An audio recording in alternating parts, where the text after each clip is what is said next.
Oke guys, assalamualaikum warahmatullahi wabarakatuh. Kembali lagi di channel YouTube Wahyu Waton. Kali ini saya sedang berada di Pesarian Raja Imogiri ya guys. Untuk lokasi pesariannya itu kita harus menaiki anak tangga guys ya. Ini berjumlah 409 anak tangga itu menurut sumber yang saya baca guys. Kemudian kalau dilihat ya, ini lokasinya itu hampir sama yang kita datangin kemarin ya guys, yaitu di daerah Kulon Progo, itu tepatnya di makam Giri Gondo. Yang kita tuh mau menuju ke makam utamanya itu kita harus menaiki beberapa anak buah tangga. Sedangkan yang di makam Giri Gondo kemarin itu sejumlah 258 anak tangga guys. Sedangkan yang di makam Raja Imogiri ini adalah 409 anak tangga guys.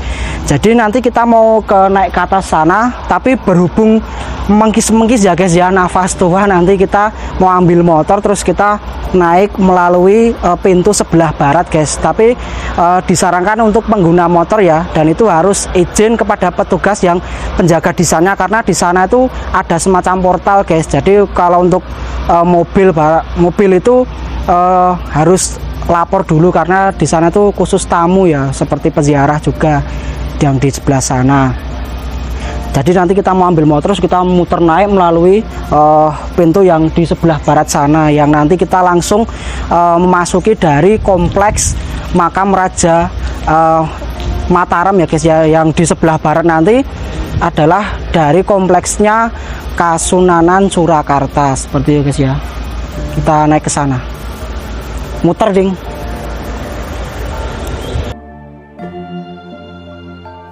Oke guys, jadi kita sudah berada di pintu sebelah barat dari Pesarian Raja Imogiri ya. Yang tadi kita tuh di bawah di sebelah selatan dari Pesarian, yang kita harus naik melewati tangga untuk sampai di sini. Tapi tadi kita skip ya, kita naik motor terus kita muter melewati makam seniman yang di sebelah sana, terus kita sampai di sebelah barat dari makam Raja Imogiri. Untuk itu ikuti terus perjalanan saya ya guys, untuk kita eksplor ke dalam makamnya.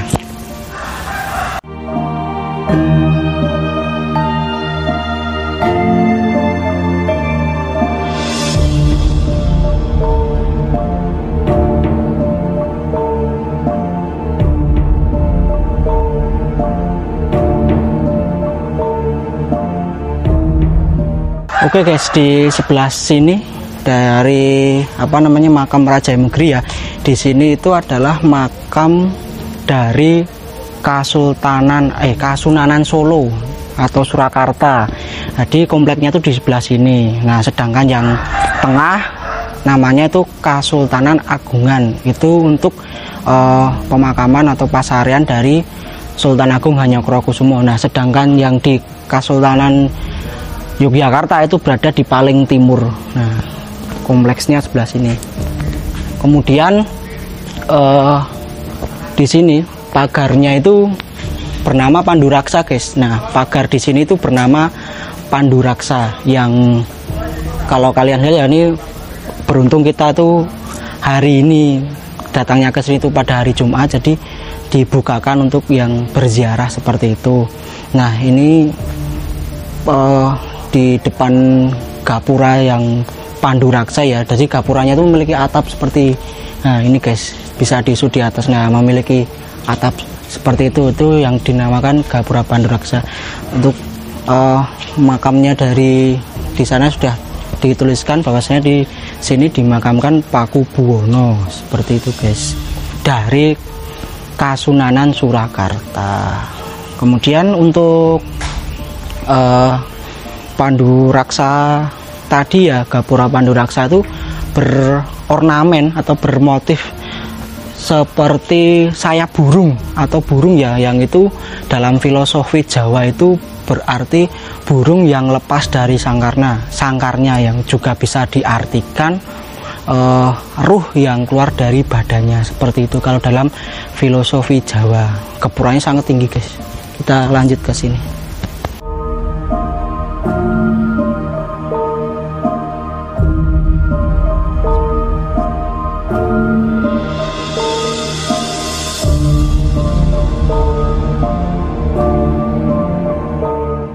Ini ada tulisannya juga dari makam pahlawan nasional Pakubuwono ya.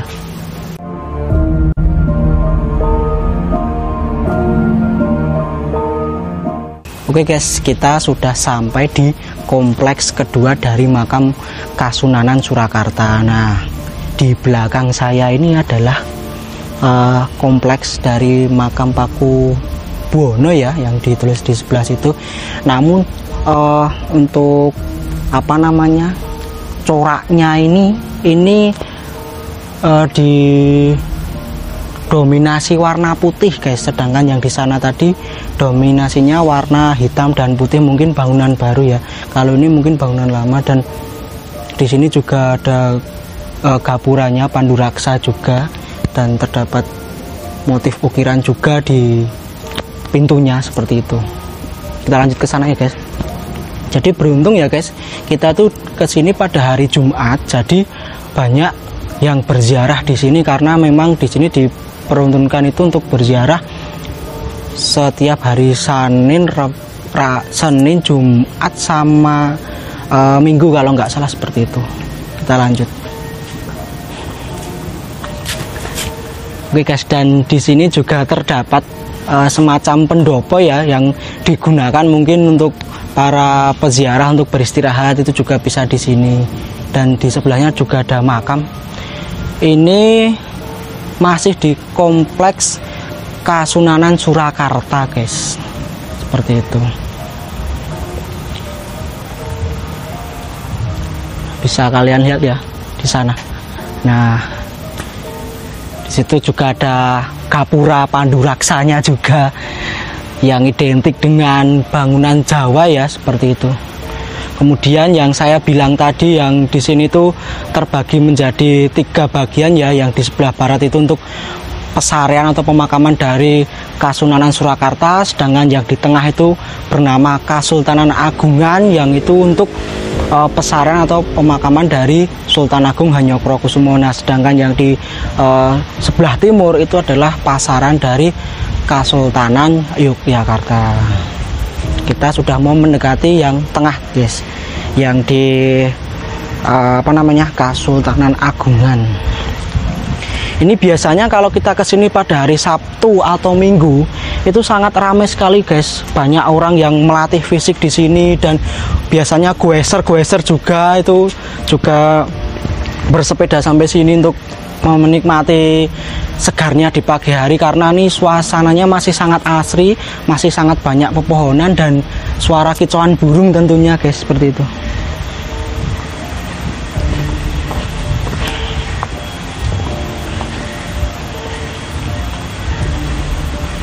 Oke, kita sudah sampai di simpang 4 ya guys. Ini simpang 4. Jadi kalau kita tadi saat ini kita turun ke sana, itu adalah pelataran yang di bawah tadi ya. Ada yang kita pembukaan tadi, yang kita di depan masjid tadi. Kita dari tangga ini kita ke bawah. Kemudian kenapa di sini ada simpang 4? Karena dulu terpecahnya Mataram itu akibat perjanjian Giyanti guys. Jadi perjanjian Giyanti itu menyebabkan terpecahnya Mataram, yang terbagi menjadi 2, yaitu Kasunanan Surakarta dan Kasultanan Yogyakarta. Kita sambil jalan-jalan ya, lihat lokasi sekitar. Bisa kalian lihat ya, di bawah itu tempat kita tadi pembukaan ya, tangganya kurang lebih itu berjumlah 409 anak tangga guys, sangat tinggi sekali.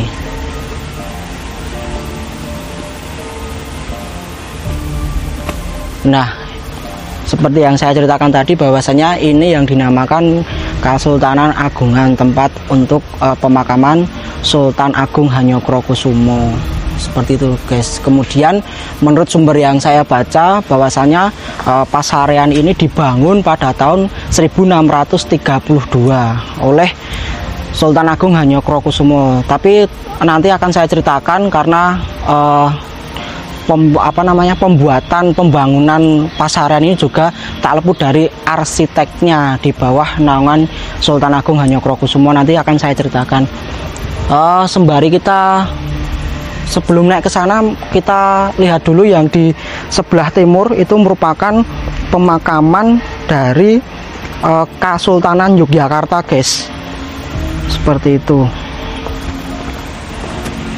Yang dulu pada tahun 2019 kalau nggak salah ya guys, dulu lokasinya tuh pernah mengalami kelongsoran yang mengakibatkan 3 orang meninggal dunia kalau nggak salah seperti itu pada tahun 2019 dengan meluapnya sungai apa ya, Sungai Celeng kalau nggak salah ya, itu meluap sampai mengakibatkan kikisnya dari pegunungan atau perbukitan Merak ini ya guys.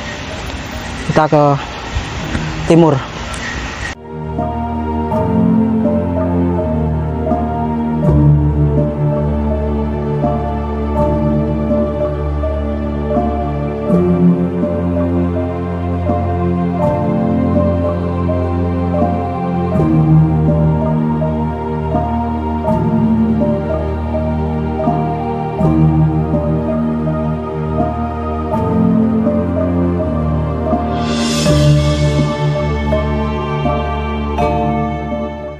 Oke guys, kita sudah sampai di area dari pemakaman Kesultanan Yogyakarta ya guys.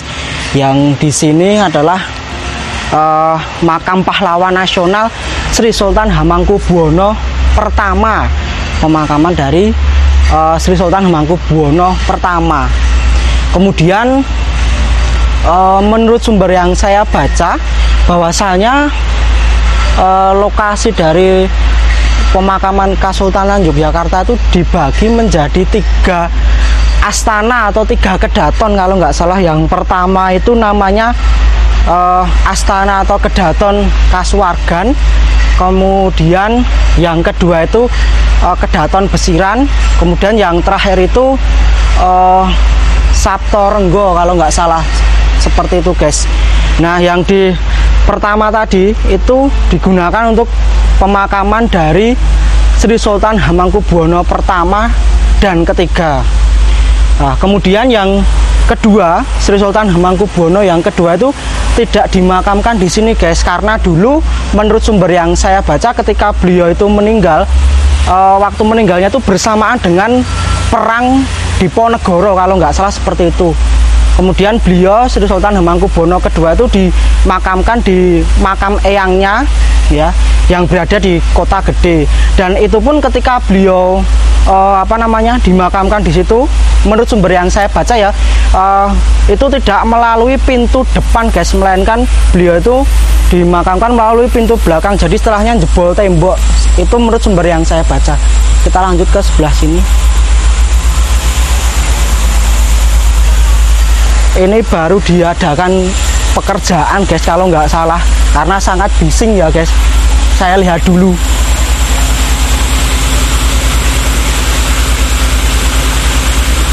Iya, baru dibuat seperti terasering ya, untuk mengantisipasi longsor, karena dulu pada tahun 2019 itu pernah terjadi longsor di area makam ini, tepatnya tuh di sebelah timur sana guys. Beda dari yang di makam Kasunanan Surakarta tadi ya, untuk lokasinya ya, di sini terdapat kelapa gading atau kambil gading yang tumbuh ya sampai sana tadi ya. Kemudian di sini tidak terlalu banyak tulisan yang menjelaskan ini makam siapa seperti itu. Sedangkan yang di Kasunanan Solo atau Surakarta tadi, sepanjang perjalanan ada tulisannya guys, seperti itu.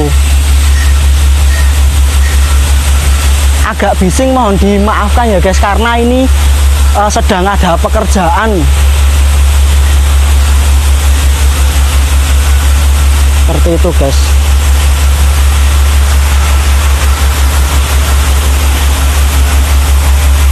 Nah ini lampunya ya identik dengan keraton ya. Mungkin dulu juga bentuknya seperti ini, tapi mungkin dulu menggunakan seperti gelek itu ya, pakai api.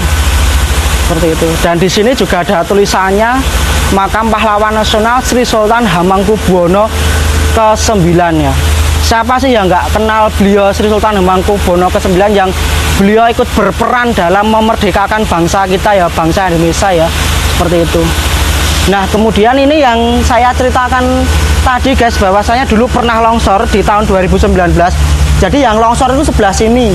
Nah ini catnya kan sudah berbeda, atau ini sangat putih sekali, beda dari yang sebelah sana tadi ya guys.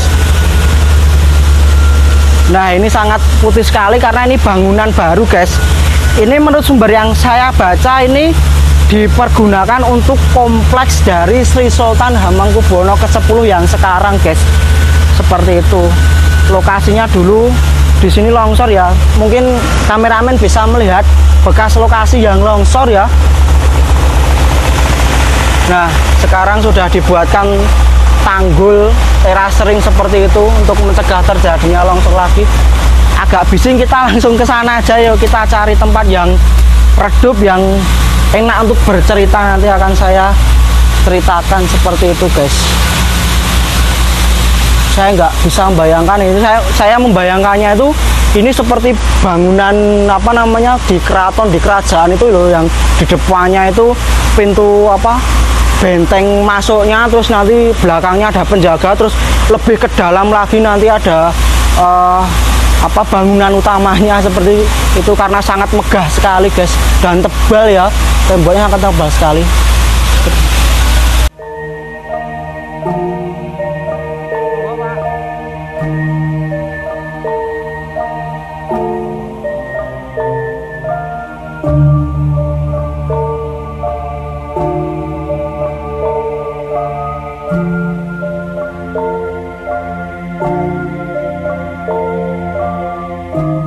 Nanti juga saya akan ceritakan ya guys tentang kenapa dulu makamnya dari Raja-Raja Mataram itu ditempatkan di sini. Nanti akan saya ceritakan ya.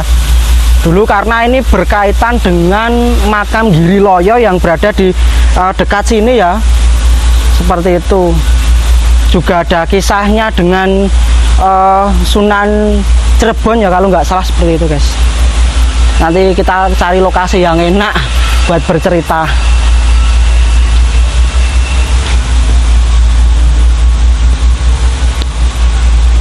Bangunannya. Jadi kita masuk itu apa namanya? Kita dilihatkan seperti bangsal-bangsal ya, dan di dalamnya itu ada dua bangsal. Bangsal pertama itu namanya bangsal Sri Menganti kalau nggak salah, yaitu bangsal semi apa namanya semi sakral. Sedangkan bangsal yang kedua itu yang sakral nanti ya, yang media seperti foto, video itu tidak boleh masuk, dan masuknya tuh harus menggunakan pakaian adat Jawa. Seperti itu guys. Kita lanjut.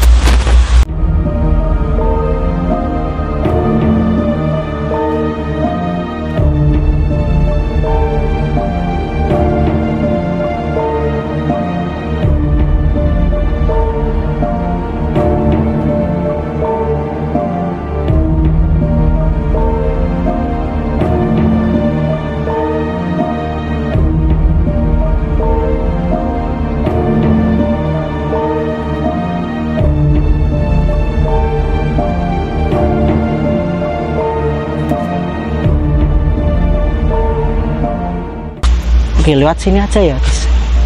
Nah, kita mau memasuki dari area Kasultanan Agungan yang untuk pemakaman beliau Sultan Agung Hanyokrokusumo. Seperti itu. Lokasinya sangat sejuk dan di sini terdapat kolam ya. Seperti itu guys. Oke guys, jadi kita sudah sampai di pelataran dari Kasultanan Agungan guys.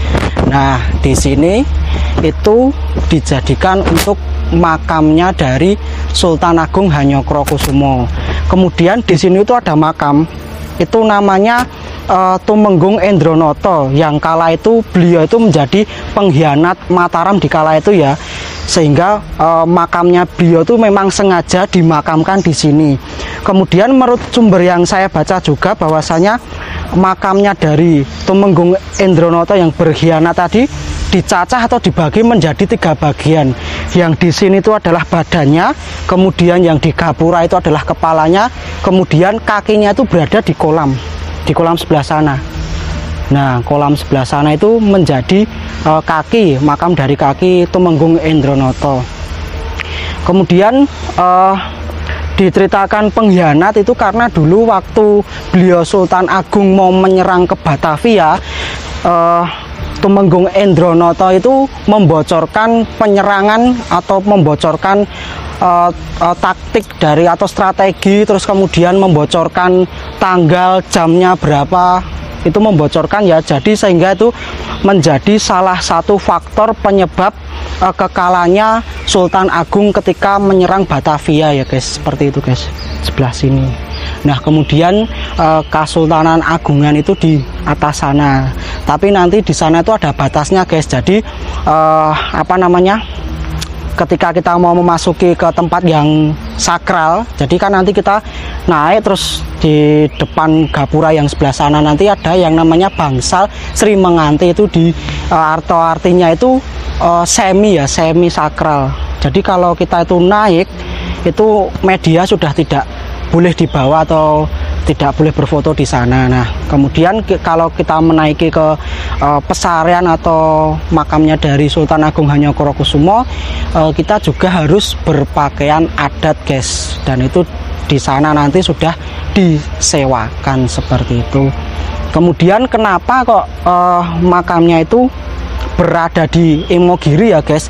Kemudian menurut yang saya baca itu Imogiri itu berasal dari 2 kata. Yang pertama itu hima, kemudian yang kedua itu giri. Hima itu artinya berkabut, sedangkan giri itu adalah bukit. Nah, kalau digabungkan kan menjadi gunung yang berkabut seperti itu guys, perbukitan.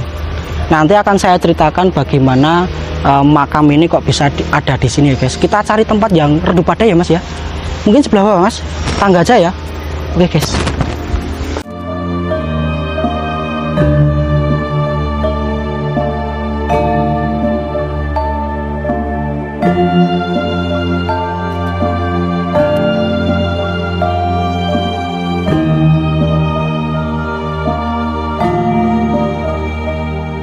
Oke guys, nah kita sudah mendapatkan lokasi yang enak untuk bercerita ya. Jadi saya akan ceritakan sejarah singkatnya tentang makam Raja Imogiri atau pesarian Imogiri. Nah, dulu itu kisahnya itu berawal dari Sultan Agung Hanyokrokusumo yang beliau itu ingin membangun sebuah makam seperti itu ya guys. Jadi itu karena beliau Sultan Agung itu dulu kan jumatannya selalu di Mekah ya guys. Kalau kalian pernah lihat video-video saya sebelumnya di Keraton Kerto atau di di situs Tapakuda Sembrani itu ya, saya juga bercerita bahwasanya Sultan Agung Hanyokrokusumo itu jumatannya selalu di Mekah. Nah, suatu ketika beliau itu ketika di Mekah, beliau itu mendapati sebuah tanah yang baunya itu harum.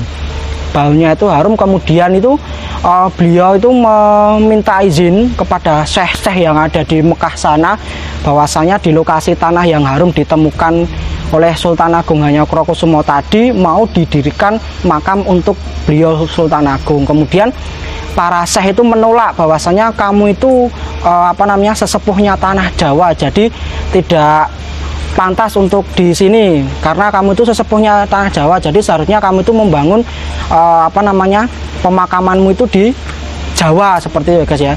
Kemudian singkat cerita, dalam hati Sultan Agung itu sangat gelo ya guys. Gelo itu dalam bahasa Indonesia kecewa, sangat kecewa. Kemudian beliau itu didatangi gurunya yaitu Kanjeng Sunan Kalijaga seperti itu, dan beliau Kanjeng Sunan Kalijaga itu berkata kepada Sultan Agung bahwasanya mbok kamu tuh yang legowo, mbok kamu itu yang yang ikhlas, jangan grundel atau jangan batin batin ini istilahnya seperti itu guys. Kemudian Kanjeng Sunan Kalijaga itu berkata ke Sultan Agung bahwasanya kalau kamu ingin mendirikan pemakamanmu di tanah Jawa itu kamu saya lempar batu. Jadi Kanjeng Sunan Kalijaga itu mengambil sebuah batu dan dilempar ke Pulau Jawa ya guys, kemudian bilang iki watu iki tok tutno. Nah, batu ini kamu ikutin saja, nanti kamu akan menemukan tanah yang sama dengan tanah yang ada di Mekah, yaitu harum, berbau harum ya guys. Kemudian dilemparlah batu itu ke tanah Jawa oleh Kanjeng Sunan Kalijaga, kemudian dikejar oleh Sultan Agung Hanyokrokusumo seperti itu guys. Tapi sampainya di sini itu kehilangan jejak guys, beliau Sultan Agung itu kehilangan jejak dan tidak bisa menemukan batunya itu di mana. Nah, kemudian singkat cerita, kemudian batuan itu ditemukan di Giriloyo guys. Nah, di Giriloyo dekat sini ya. Itu batunya itu ditemukan di sana. Nah, kemudian beliau Sultan Agung membangun sebuah makam di sana guys. Jadi dulunya itu makamnya nggak di sini tapi di Giriloyo. Nah, kemudian setelah pamannya Sultan Agung itu wafat atau tutup usia, beliau itu minta dimakamkan di sebelah sana di Giriloyo tadi. Dalam hati Sultan Agung kan gelo lagi ya, kecewa ya, karena itu makamnya itu kan untuk saya dan generasi penerus saya atau keluarga saya seperti itu. Ternyata beliau merasa kecewa dengan lokasi yang seharusnya untuk pemakaman Sultan Agung kemudian dipakai untuk pamannya Sultan Agung yang bernama Pangeran Juminah atau Panembahan Juminah seperti itu ya guys ya. Kemudian beliau Sultan Agung itu frustasi ya dan melempar tanahnya yang ada di Giriloyo tadi, dilempar dan diikuti Sultan Agung sampai di Parangtritis, dekat pesisir Parangtritis sana. Nah, kemudian dicarilah tanah itu dan tidak ketemu juga guys tanahnya. Kemudian beliau Sultan Agung merenung gitu, terus didatangi oleh gurunya yaitu Kanjeng Sunan Kalijaga, dan beliau itu memberitahu kepada Sultan Agung bahwasanya kalau kamu menginginkan tanah yang berbau harum selain yang ada di Giriloyo, cobalah kamu untuk menangkap burung merak ya guys.